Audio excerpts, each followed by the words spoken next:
Ada dua pria yang tak pernah kalah. Ada satu gadis yang tak ingin terlibat. Dan ada sebuah perasaan yang perlahan mengubah segalanya. Selamat datang di kisah di antara dua senior. Sebelum kita mulai, jangan lupa subscribe dan aktifkan lonceng notifikasinya. Supaya kalian tidak ketinggalan setiap part dari perjalanan Aksana, Revan, dan Keisha. Karena percayalah, kisah mereka baru saja dimulai. Bab 19, Perhatian yang berubah. Pagi itu, suasana kampus kembali ramai. Mahasiswa mulai memenuhi koridor fakultas. Beberapa sibuk mengejar kelas pertama. Sebagian lain bergegas menuju kantin untuk membeli sarapan. Keisha berjalan pelan menuju ruang kuliah. Meski semalam akhirnya bisa tidur lebih cepat, wajahnya masih menyisakan sedikit kelelahan. Namun seperti biasa, ia tetap menyapa setiap orang yang ditemuinya dengan senyum hangat. "Morning, Keisha," sapa salah satu teman sekelas. "Morning," jawabnya sambil tersenyum. Tak jauh dari sana, Aksana sedang berbincang dengan beberapa anggota organisasi. Seperti biasanya, ia tertawa lepas. Sesekali melempar candaan hingga membuat semua orang ikut tertawa. Tak ada yang menyangka. Malam sebelumnya ia menyaksikan sesuatu yang terus memenuhi pikirannya. Saat melihat Keisha melintas, Aksana tetap tersenyum seperti biasa. "Morning, Keisha." "Morning,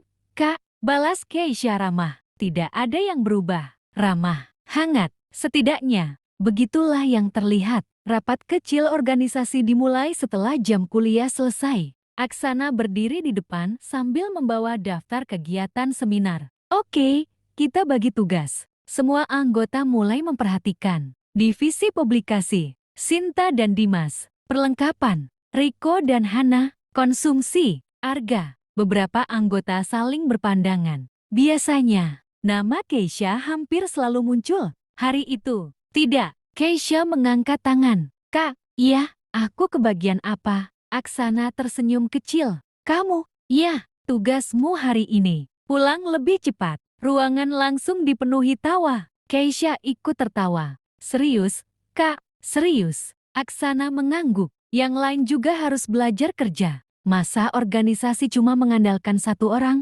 Semua anggota mengangguk setuju. Rapat selesai. Satu persatu anggota keluar dari sekretariat. Keisha memasukkan laptop ke dalam tas. Hari itu, untuk pertama kalinya dalam beberapa minggu terakhir, ia keluar tanpa membawa setumpuk map. Saat berjalan melewati koridor, seseorang melambaikan tangan dari kejauhan. "Revan." Ia baru saja selesai menghadiri rapat koordinasi antar organisasi kampus yang diadakan di gedung kemahasiswaan, tak jauh dari Fakultas Ekonomi. "Kak Revan, selesai rapat?" "Iya." Revan tersenyum. "Loh, hari ini kamu cepat." "Iya." Keisha sendiri terdengar heran. "Tugas organisasiku lagi sedikit." Belum sempat percakapan berlanjut, Aksana keluar dari sekretariat bersama beberapa pengurus. Melihat Revan, ia langsung tersenyum ramah. Revan, lama nggak ketemu." Revan menghampiri. Mereka berjabat tangan. "Wah, ketua ekonomi masih sibuk aja. Namanya juga mahasiswa," jawab Aksana sambil tertawa. "Lumayan, biar nggak lupa cara pulang ke kampus."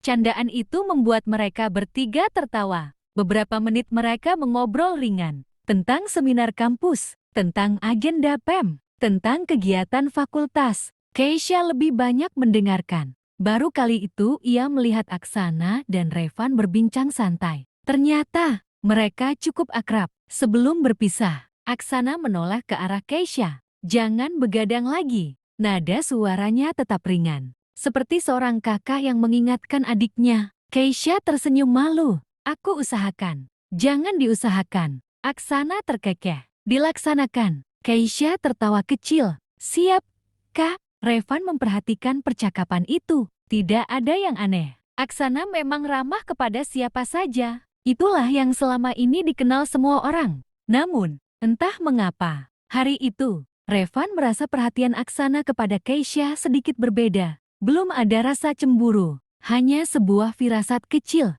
bahwa sesuatu sedang berubah. Sementara Keisha sama sekali tidak menyadarinya. Baginya, Aksana tetap senior yang ramah kepada semua orang. Dan Revan tetap teman yang selalu hadir di saat-saat tertentu. Ia tidak tahu Bahwa perlahan, dua hati mulai berjalan ke arah yang sama, bersambung. Setiap cerita punya waktunya, dan setiap perasaan akan menemukan tempatnya. Terima kasih sudah mengikuti perjalanan ini. Sampai jumpa di Senandika Senja.